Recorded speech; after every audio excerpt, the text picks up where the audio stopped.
आप लोगों ने मेरी नट्टी पट्टी केव वाली वीडियो को बहुत अच्छा रिस्पॉन्स किया था। लेकिन नट्टी पट्टी केव इंसिडेंट ही एक ऐसा केस नहीं है जो कि रिपोर्ट हुआ हो, बल्कि 40 साल पहले इसी तरह का एक और इंसिडेंट रिपोर्ट हुआ था।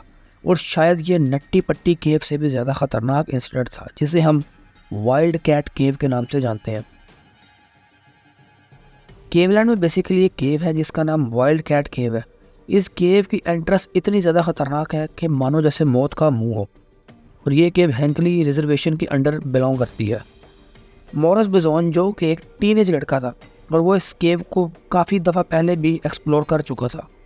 5 अक्टूबर 1965 मॉरिस की स्कूल बस उसी केव के सामने रुकती है।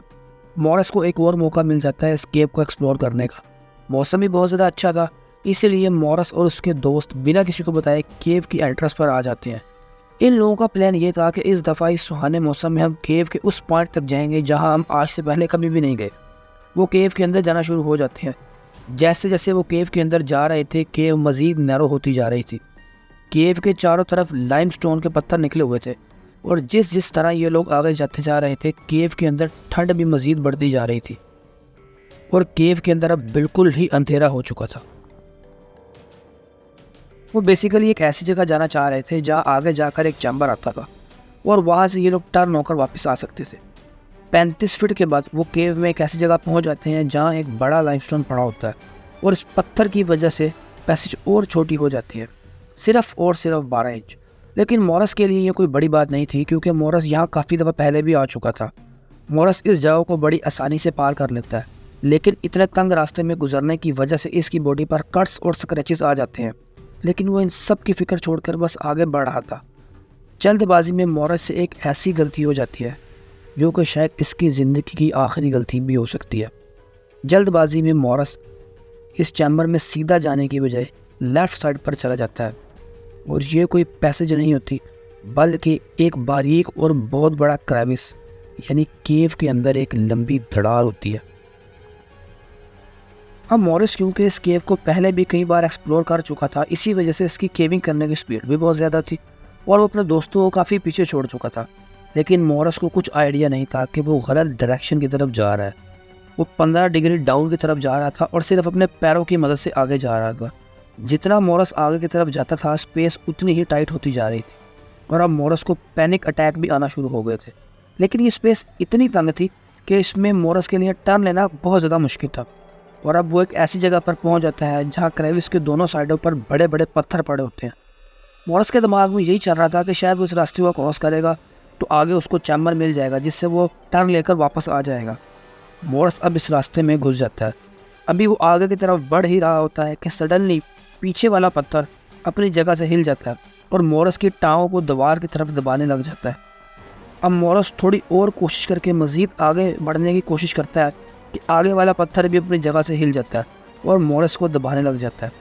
मॉरिस अब ज़रा भी हिलने की कोशिश करता तो ये दोनों पत्थर आगे और पीछे से इसकी बॉडी को प्रेस करने लग जाते थे और मॉरिस को अब आगे डेड एंड भी नज़र आ गया था। मॉरिस को अंदाज़ा हो चुका था कि वो मुकम्मल तौर पर फंस चुका है ज़मीन के 60 फीट नीचे और मुकम्मल अंधेरे में।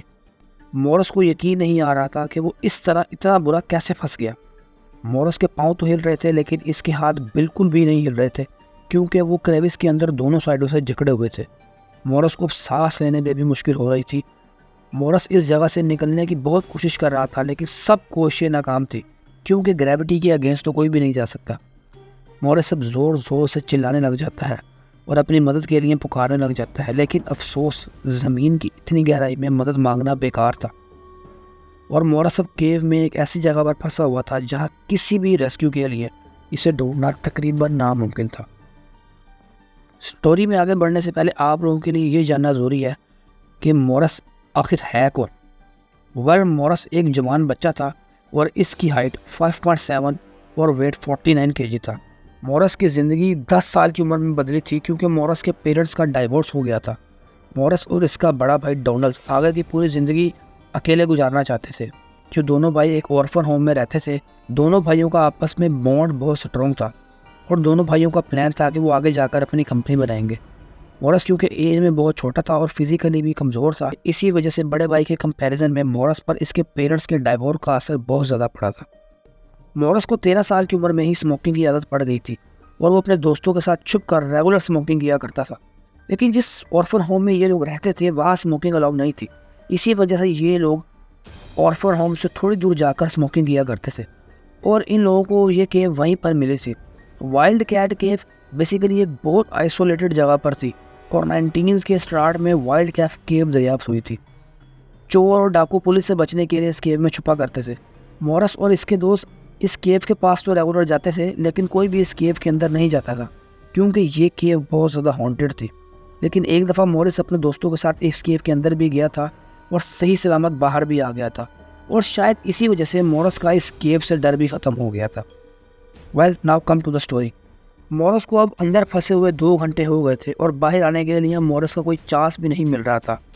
मॉरिस के वो दोस्त जो मॉरिस के साथ केव के अंदर गए थे वो केव से बाहर आ गए थे और वो मॉरिस के लिए बहुत ज़्यादा परेशान हो रहे थे। लेकिन जब इतनी देर मॉरिस बाहर नहीं आया तो एंड इसके दोस्तों ने ये सोचा कि क्यों ना जाकर टीचर को सब कुछ बताया जाए और इन्होंने जाकर बस में अपने टीचर्स को सब कुछ बता दिया। इन टीचर्स में से एक टीचर थे विलियम पॉल और विलियम मॉरिस के दोस्तों को लेकर ख़ुद भी केव में चले जाते हैं और मॉरिस को तलाश करने लग जाते हैं। विलियम की बॉडी और फिजिक लकीली मॉरिस के जितनी थी। अब ये लोग केव के अंदर तो पहुंच जाते हैं लेकिन केव में बहुत छोटे छोटे पैसेज थे। इसी वजह से ये लोग मॉरिस को ढूंढने में तकरीबन नाकाम ही हो चुके थे। लेकिन मॉरिस मुसलसल हेल्प के लिए चिल्ला रहा था और ये तीनों लोग इसकी आवाज़ का पीछा करते हुए एक क्रेविस तक पहुंचते हैं जहां मॉरिस फंसा हुआ था। अब इन लोगों को मॉरिस नज़र तो आ रहा था, लेकिन मसला यहाँ ये था कि ये लोग मॉरिस को देख तो पा रहे थे लेकिन इसके पास नहीं जा सकते थे क्योंकि जिस जगह पर मॉरिस फंसा हुआ था वो बहुत ही ज़्यादा नैरो थी और विलियम मॉरिस के 10 फीट तक करीब पहुंच चुके थे और यहाँ आकर विलियम और इसके दोस्त तीनों हेल्पलेस हो चुके थे और सिर्फ मॉरिस के पाँव को ही देख पा रहे थे क्योंकि मॉरिस के सिर्फ पाँव ही नज़र आ रहे थे, बाकी तो मॉरिस 50 डिग्री उल्टा लटका हुआ था। इसी वजह से इन लोगों ने सोचा कि रेस्क्यू टीम को बुलाया जाए और मजबूरन इन लोगों ने रेस्क्यू टीम को बुला लिया। रेस्क्यू टीम ने प्लान ये बनाया कि वो सबसे पहले मॉरिस को रिलैक्स करेंगे क्योंकि मॉरिस को पैनिक अटैक आ रहे थे। इसी वजह से सबसे पहले इन्होंने एक पर्सन को भेजा जो मॉरिस को रिलैक्स करने के लिए उसे बातों में उलझा कर रख। मॉरिस को रिलैक्स करने के बाद रेस्क्यू टीम का प्लान ये था कि पहले तो वो मॉरिस को किसी रस्सी की मदद से खींचेंगे और अगर ये प्लान नाकाम हो जाता है तो वो ड्रिल मशीन से ड्रिल करके एक न्यू होल बना लेंगे। लेकिन दूसरा ऑप्शन किसी खास काम का नहीं था क्योंकि केव की वॉल बहुत ज़्यादा वीक थी और ड्रिल करने पर पूरी केव के टूटने का खतरा था जिससे मॉरिस केव में दब कर ही मर सकता था। लेकिन प्लान बनाने से पहले फ़िलहाल वो केव में बल्ब लगाते हैं जिससे केव में थोड़ी सी रोशनी होती है। इसके साथ ही वो केव में हीटर भी लगाते हैं जिससे केव के अंदर टेम्परेचर बढ़ जाता है और ठंड थोड़ी कम हो जाती है। और इसी के साथ वो पाइप के ज़रिए मॉरिस को ऑक्सीजन भी भेजते हैं क्योंकि जिस जगह पर मॉरिस था वहाँ ऑक्सीजन भी कम थी और आहिस्ता आहिस्ता मॉरिस की ऑक्सीजन भी कम होती जा रही थी। अब शाम के 6 बज चुके थे और मॉरिस को उल्टा लटके हुए तकरीबन 6 घंटे गुजर चुके थे। आप लोग खुद इस पोजीशन को इमेजिन कर सकते हैं क्योंकि नट्टी पट्टी के इंसिडेंट में भी यही पोजीशन थी। मॉरिस अब अग्रेसिव हो रहा था, इसको भूख भी लग रही थी और इसकी सांस भी उखड़ रही थी। केव के बाहर बहुत सारे लोग इकट्ठे हो गए थे और किसी तरह इस इंसिडेंट को न्यूज़ में भी ऑन एयर कर दिया गया। पूरे यूएसए में भी ये खबर फैल चुकी थी। लोग दूर दूर से इस रेस्क्यू ऑपरेशन को देखने आ रहे थे और रेस्क्यू टीम को मॉरल और फिजिकली सपोर्ट कर रहे थे। केव में फंसे मॉरल को कोई आइडिया नहीं था कि वो अपनी इस गलती की वजह से कितना फेमस हो चुका है और पूरे यूएसए में सिर्फ इसी की न्यूज़ चल रही है क्योंकि 1925 में फ्लॉयड कॉलेज के बाद ये दूसरा बड़ा वाक़या था। हालांकि फ्लॉयड कॉर्नर्स तो मर गए थे, लेकिन अब इसका हाल क्या होता है लेट्स सी। रेस्क्यू वालों को अब फिक्र होने लग गई थी क्योंकि टाइम बहुत तेज़ से गुजर रहा था और मॉरिस के पास मज़ीद और टाइम नहीं था। इसी वजह से रेस्क्यू टीम रेडियो पर एक अनाउंसमेंट करवाती है कि अगर आप इस इंसिडेंट वाली जगह के करीब हैं और आपकी बॉडी फिजिक भी कमज़ोर है तो काइंडली हमारी मदद के लिए आ जाइए। फिर एक लड़की जिसका नाम एमिली पिंकी होती है, जिसकी हाइट 5.2 फीट और वेट 31 kg होता है, वो इस केव के अंदर जाती है मॉरिस को बचाने के लिए। अब पिंकी मॉरिस के पास पहुंच तो जाती है, लेकिन अब वेट कम और हाइट कम होने की वजह से मसला यहाँ ये पैदा होता है कि वो मॉरिस को किसी भी तरीके से प्लग कर खींच नहीं सकती थी क्योंकि पहली बात तो ये है कि मॉरिस के पाँव में किसी भी किस्म कोई भी रस्सी नहीं बंधी हुई थी और सेकंड चीज़ ये कि इवनली आगे जाकर मॉरिस को पाँव से पकड़कर खींच नहीं सकती थी क्योंकि इवनली खुद जो है वो कमज़ोर थी। लेकिन फिर भी ये लड़की मॉरिस के साथ 3 घंटे गुजारती है और मोरस को सपोर्ट करती है और मोरस के साथ बातें करती है, जिसकी वजह से मोरस नॉर्मल हो जाए। उसके बाद ये लड़की केव से बाहर आ जाती है। केव के बाहर भीड़ के अंदर एक इंसान होता है जिसका केविंग का एक्सपीरियंस होता है, और ये इंसान रेस्क्यू टीम को ये मशवरा देता है कि पुल्ली सिस्टम इंस्टॉल किया जाए। मोरस की हालत अब बहुत ज़्यादा कॉन्शियस हो गई थी। मोरस के पाँव सुन पड़ रहे थे क्योंकि मोरस अपोजिट डायरेक्शन में फंसा हुआ था और ब्लड पाँव तक नहीं पहुंच पा रहा था, और मोरस को अब ठंड भी बहुत ज़्यादा लग रही थी। इन सारी कंडीशंस को देखते हुए अब रेस्क्यू टीम ने पुल्ली सिस्टम इंस्टॉल करने का सोचा। अब केव के अंदर पुल्ली सिस्टम इंस्टॉल करना कोई आम बात नहीं है। एक एक पुल्ली को इंस्टॉल करने में एक घंटा लग जाता है, लेकिन फिर भी रेस्क्यू टीम ने कोशिश की और किसी न किसी तरीके से रेस्क्यू टीम ने पूरी केव की क्रेविस के अंदर पुल्ली सिस्टम को इंस्टॉल कर दिया। सुबह के 7 बज चुके थे। लकीली केव लैंड के अंदर एक इंसान था, एंड्रयू, और इसके 2 बेटे थे, जेरी और माइक। ये दोनों नॉर्मली अपना नाश्ता कर रहे थे सुबह के टाइम और रेडियो सुन रहे थे कि रेडियो के अंदर इनको ये खबर मिलती है। ये तीनों लोग सोचते हैं कि हम उसकी मदद करने जा सकते हैं, और फिर ये तीनों, 2 बेटे और उनका बाप, गाड़ी में बैठकर इस केव के पास पहुंच जाते हैं। अब यहाँ बेसिकली मदद जिसने करनी थी वो एंड्रयू नहीं था, बल्कि उसके दोनों बेटे थे, माइक और टाइसन। जी हाँ, एक 15 साल का था और एक 19 साल का था। इन दोनों का केविंग का एक्सपीरियंस भी था और ये साइज़ में भी छोटे थे। जब ये लोग रेस्क्यू टीम से मिलती हैं तो पहले तो रेस्क्यू टीम बहुत ज़्यादा परेशान होती है कि हम एक और रिस्क नहीं ले सकते, लेकिन जब बच्चों के मेडल्स और बच्चों का एक्सपीरियंस सुनती है तो रेस्क्यू टीम भी एंड में मान जाती है। अब होता यह है कि जिस इंसान ने रेस्क्यू को पुलिस सिस्टम का आइडिया दिया था, उसके आइडिया को भी पकड़ा जाता है और साथ में इन बच्चों के आइडिया को भी पकड़ा जाता है, और डिसाइड ये होता है कि हम पुलिस सिस्टम को इंस्टॉल करेंगे और माइक को भेजेंगे ताकि वो अंदर जाकर मोरस के पाँव को रस्सी से बांध दे। लकीली माइक साइज़ में छोटा था और बहुत ज़्यादा कमज़ोर था, इसी वजह से वो इजीली मोरस के पाँवों तक पहुंच जाता है। फिर उसके बाद पुलिस सिस्टम में रस्सी बांध दी जाती है। यहाँ माइक समझदारी वाली बात यह करता है कि वो 2 रस्सियाँ अपने पाँव पर बांधता है और 2 रस्सियाँ मोरस के पाँव पर, और यहाँ फ्रिक्शन को कम करने के लिए माइक केव के अंदर ग्लिसरीन भी डालता है, जिसकी वजह से होता यह है कि फ्रिक्शन बहुत ज़्यादा कम हो जाती है। और फिर उसके बाद माइक मोरस के पाँव में रस्सी बांध कर बाहर आ जाता है और फिर पुलिस सिस्टम के अंदर रस्सी को अटका कर रेस्क्यू टीम को रस्सी खींचने का कहता है। जैसे ही रेस्क्यू टीम रस्सी को खींचती है तो लकीली मोरस 6 इंच तक अपनी जगह से हिल जाता है, लेकिन होता यह है कि ग्लिसरीन ज़्यादा होने की वजह से मोरस के पाँव से रस्सी खुल जाती है और मोरस दोबारा अपनी जगह पर वापस चला जाता है।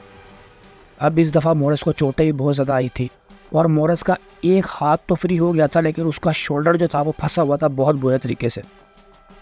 अब माइक दोबारा केव के अंदर जाता है और इस दफ़ा माइक अपने जहन का इस्तेमाल करता है और वो मोरस के पाँवों के साथ साथ मोरस की बैक को और मोरस की चेस्ट को भी अच्छे तरीके से रस्सियों से बांधता है, और फिर उसके बाद वापस आकर रेस्क्यू टीम को खींचने का कहता है। लेकिन अब यहाँ भी एक मसला ये पेश आता है कि जब रेस्क्यू टीम मोरस को खींचती है तो मोरस का शोल्डर जो के अंदर केव के अंदर फंसा हुआ था वो बहुत ज़्यादा दर्द हो रहा था और मोरस बहुत ज़ोर से चिल्ला रहा था। शायद मोरस को ये नज़र आ रहा था कि अब मेरी मौत इसी केव के अंदर इसी पॉइंट पर होगी। लेकिन थोड़ी सी मज़ीद मेहनत करने के बाद मोरस के दोनों हाथ भी फ्री हो जाते हैं। अब मोरस के दोनों हाथ फ्री तो हो चुके थे, लेकिन वो दोनों के दोनों सुन थे, क्योंकि काफ़ी देर मोरस इसी पोजीशन के अंदर रहा था। लेकिन फिर भी मोरस अपने हाथों से कोशिश कर रहा था कि किसी न किसी तरीके से वो रेस्क्यू टीम की मदद कर सके। और फिर फाइनली 24 घंटों बाद मोरस को केव से बाहर निकाल लिया गया। मोरस को जब केव से बाहर निकाला गया तो मोरस को जल्दी से हॉस्पिटल लेकर जाया गया, और लकीली डॉक्टर्स ने ये बताया कि मोरस को सिर्फ जो उसके ऊपर फिज़िकली स्क्रैचेस आई हैं वो ही चोटें आई हैं। इनिशियली मोरस बिल्कुल ठीक था और मोरस 74 एज के अब हो चुके हैं। अब मोरस आज किस कंडीशन में है इस बारे में तो बताना मुश्किल है, क्योंकि उसके बाद मोरस ने दोबारा कभी केविंग का एक्सपीरियंस नहीं किया और ना ही मोरस कभी दोबारा न्यूज़ के अंदर आए। वेल दोस्तों, रेस्क्यू टीम ने अपना काम पूरा कर दिया और कभी कभी केविंग करते हुए केवर्स फंस भी जाते हैं और रेस्क्यू टीम अपना पूरा काम कर उनको बचा भी लेती है। वेल दोस्तों, ये थी मेरी आज की वीडियो।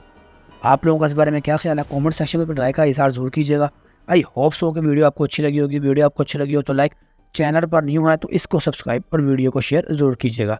मिलते हैं अगली वीडियो में, तब तक के लिए अपना बहुत सारा ख्याल रखिएगा। अल्लाह हाफिज़।